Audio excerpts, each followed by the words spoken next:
Et notre dossier ce soir nous emmène à la clinique vétérinaire de la Méno à Strasbourg. Elle se distingue par son équipement de pointe, un plateau technique unique dans le Grand Est. Chaque année, elle soigne des milliers d'animaux pour le plus grand soulagement de leur maître. Isabelle Michel, Guillaume Bertrand. Bravo garçon. Petit bonjour. Bravo garçon.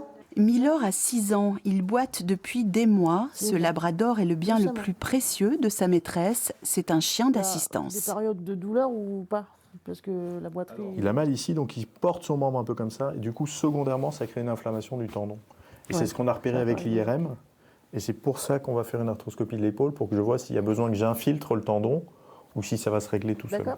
Une consultation capitale pour rassurer l'animal et son propriétaire. Je sais qu'il est entre de bonnes mains, mais c'est mes jambes et mes bras. Donc sans lui, c'est un peu compliqué quand je suis à la maison. C'est plus qu'un compagnon, c'est son complice, c'est sa vie qui dépend de son animal. Donc on a 2 patients, le propriétaire et l'animal.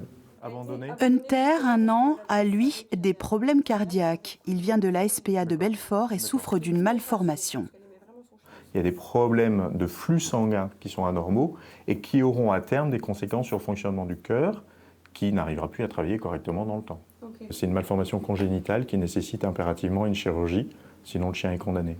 C'est risqué? C'est une chirurgie risquée, oui. Au niveau de l'anesthésie, au niveau de la chirurgie. Le temps opératoire n'est pas très long, mais il y a un risque réel, oui. Je n'étais pas au courant de tout ça, je pense que j'avais pas eu toutes les infos et là de les avoir ce matin, oui, ça rassure parce qu'il est entre de bonnes mains, mais ça fait peur. La clinique de la Méno est un centre de référé. Elle ne prend en charge que les animaux envoyés par leurs vétérinaires habituels. Depuis 15 ans, le site dispose d'un scanner et depuis 1 an d'une IRM. Un équipement de pointe, comme dans un hôpital, qui permet des diagnostics plus poussés.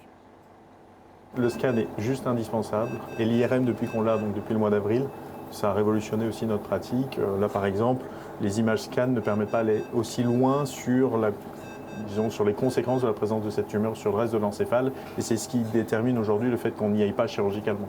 L'équipe est constituée de 6 vétérinaires et 3 médecins spécialisés en imagerie. Chaque année ici, on opère des milliers d'animaux. Un travail d'équipe. Dans certains cas, la prise de décision se fait à plusieurs et collectivement parce que chacun a son avis sur la question qui est tout à fait pertinent. On retrouve Hunter. Après avoir été anesthésié, il arrive en salle d'opération.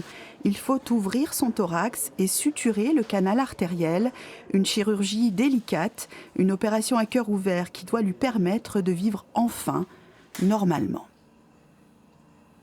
Le plus dur là-dessus, je dirais que c'est la précision du geste, où on n'a pas le droit de se tromper de 1 mm, sinon c'est l'hémorragie fatale, quoi. C'est un peu ça. Je suis content, je viens de sauver une vie. S'il y a une chose que François Sager garde en tête après 22 ans de carrière, c'est bien celle-là. Le risque zéro n'existe pas. Aujourd'hui, la clinique de la Méno travaille avec plus de 150 vétérinaires dans le Grand Est.